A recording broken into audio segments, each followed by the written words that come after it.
안녕하세요. 오늘 여러분께서 보내주신 그 자료들, SK텔레콤 보안 이슈 관련해서 전자신문하고 데일리 CQ 기사 두 건인데요. 이걸로 최근 논란의 핵심을 좀 깊이 파헤쳐 보겠습니다. 이게 겉으로 보이는 것과는 또 다른 얘기가 있을 것 같거든요. 네, 특히 그 전자신문 기사를 처음 봤을 때는 좀 의아했어요. SKT가 통신 3사 중에 정보보호 인력이 제일 많다고 나오더라고요. 343명. KT나 LGU+보다도 많은데 근데 왜 이런 큰 해킹 사건이 터졌을까? 이게 좀 궁금해지는 거죠. 뭔가 다른 이유가 있겠죠? 네, 맞습니다. 그 숫자 자체만 보면 SKT가 굉장히 탄탄해 보이는데 그 내용을 좀 자세히 들여다볼 필요가 있습니다. 전자신문 기사를 보면요. 그 343명 중에 무려 78% 이상이 외주 인력이라는 거예요. 78%요? 와, 네, 경쟁사인 KT 같은 경우는 외주 비중이 한 33.5% 정도거든요. 비교하면 굉장히 높은 수치죠. 그리고 또 하나, 정보보호 투자액. 이것도 보면 KT가 1218억 원인데 SKT는 867억 원, 오히려 더 적습니다. 아, 그렇군요. 그러니까 인력수는 제일 많은데 자세히 보면 외주 비중이 엄청 높고 실제 투자 금액은 경쟁사보다 오히려 적었다 이 말씀이시네요. 네, 그렇죠. 이게 그럼 어떤 문제를 일으킬 수 있는 건가요? 외주 인력이 많다는 게. 물론 외주 비중이 높다고 해서 무조건 보안 영향이 낮다, 이렇게 단정할 수는 없어요. 하지만 아무래도 비상 상황이 딱 터졌을 때 그 신속한 대응이나 내부 보고 체계, 이런 데 좀 약점이 될 수 있다는 거죠. 이번 유심 해킹 사태 때도 보면 초기 대응이 좀 미숙했다, 이런 지적이 있었거든요. 데일리 CQ 기사에서도 바로 그 부분을 지적하고요. 초기 대응 미숙이요. 구체적으로 어땠는데요? 기사를 보면 4월 18일에 이상 트래픽을 감지했어요. 그런데 그 후에 유심 정보가 유출되고 있다는 정황을 파악하기까지 하루 이상이 걸렸다는 겁니다. 하루 이상이나요? 네. 그 사이에 이제 민감 정보가 약 9.7GB 정도 유출된 걸로 보고 있고요. 여기에는 뭐 전화번호는 물론이고 그 가입자 식별 정보인 IMSI 그리고 통신망 접속에 꼭 필요한 인증키, 키값 같은 아주 핵심적인 정보까지 포함되어 있었어요. 그래서 피해 대상이 거의 2,300만 명에 이를 수 있다. 이렇게 추정하고 있습니다. 이야, 2,300만 명. 거의 전 국민 절반 가까이 되는 숫자인데 정말 심각하네요. 초기 대응이 늦어진 것도 문제지만 혹시 그 이면에 더 근본적인 문제 같은 건 없었을까요? 왜 그렇게 대응이 늦어졌는지 그 배경이 궁금하거든요. 네, 데일리 CQ 기사가 바로 그 점을 좀 깊게 파고듭니다. SKT 내부의 정보보호 거버넌스, 그러니까 관리 체계 자체에 좀 허점이 있었다는 지적인데요. 최고 정보보호 책임자, CISO라고 하죠. 이 책임자는 있었어요. 근데 정작 가장 중요한 네트워크 보안에 대한 실질적인 통제 권한, 이게 없었다는 분석입니다. 책임자가 있는데 권한이 없었다고요? 그건 좀 이상한데요? 네, 좀 이상하죠.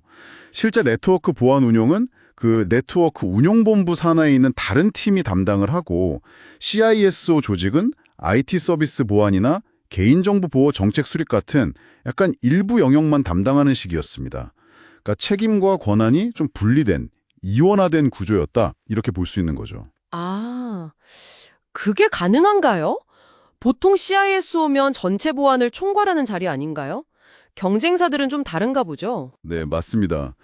기사를 보면 KT나 LGU 플러스 같은 경우는 정보보호 조직이 아예 독립적으로 운영되고 또 CEO에게 직접 보고하는 체계를 갖추고 있다고 해요. 이렇게 되면 보안 이슈가 생겼을 때 훨씬 더 중요하게 다뤄지고 의사결정도 빠르고 대응도 신속하게 이루어질 수 있겠죠? 그렇죠. 근데 SKT의 경우는 정보보호 조직이 IT 부서 아래에 있는 여러 실 중에 하나, 이런 식으로 편제가 되어 있어서 CEO한테 직접 보고하는 라인이 없었다는 겁니다. 아하, 그럼 확실히 의사결정 속도나 대응력에서 차이가 날 수밖에 없겠네요. 이게 단순히 그냥 조직도 상의 문제를 넘어서는 것 같은데요. 네, 그렇죠. 어떻게 보면 보안을 회사의 핵심 경영 요소로 보느냐, 아니면 그냥 IT의 일부 기능으로 보느냐, 이런 관점의 차이를 좀 보여주는 걸 수도 있습니다. 조직 구조의 문제가 정말 컸군요. 알겠습니다. 그럼 이제 기술적인 부분도 좀 궁금한데요. 이런 구조적인 약점을 파고든 실제 해킹은 어떤 방식으로 이루어졌나요? 이번 공격에는 그 BPAT 도어라는 악성 코드가 사용된 걸로 보입니다.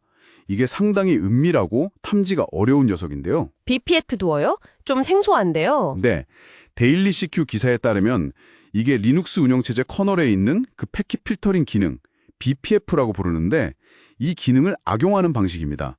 뭐냐면 운영체제가 네트워크 패킷을 정상적으로 처리하기 전에 이 악성 코드가 먼저 중간에서 패킷을 가로채거나 조작할 수 있게 되는 거예요. 그러니까 방화벽 같은 기존의 보안 탐지 시스템을 그냥 우회해버리는 거죠. 와, 그럼 탐지가 정말 어렵겠는데요. 맞습니다. 아주 낮은 레벨에서 작동하기 때문에 탐지가 극도로 어렵다고 알려져 있습니다. 이미 작년에도 국내 다른 대형 통신사 공격에 이 악성 코드가 사용된 적이 있다고 하니까요. 꽤 오래전부터 활동해온 위협인 거죠. 그렇군요. 그럼 고도화된 공격까지?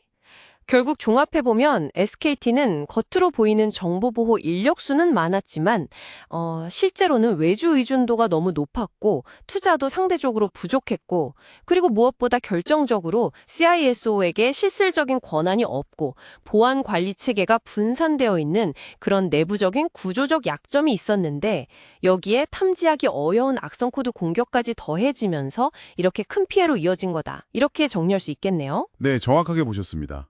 이번 사태는 정말 SKT만의 문제라고 보기 어렵고요. 어쩌면 유사한 구조적 문제를 안고 있을 수 있는 다른 많은 기업들에게도 이게 굉장히 강력한 경고 메시지가 될 수 있다고 봅니다. 그래서 보안 거버넌스를 좀 제대로 재정비하고 CISO에게 정말 실질적인 권한과 책임을 부여하고 또 외주 의존도는 좀 낮추면서 핵심 보안 역량은 내부로 가져오는 그런 근본적인 변화가 필요해 보입니다.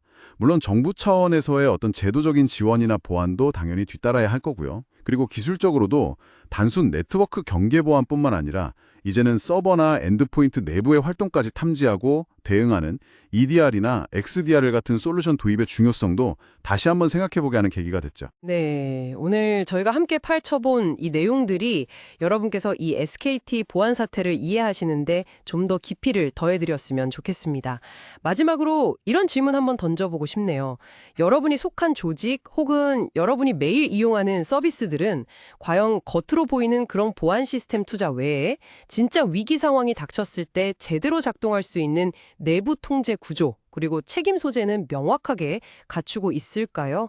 한 번쯤 진지하게 생각해 보시는 것도 좋을 것 같습니다.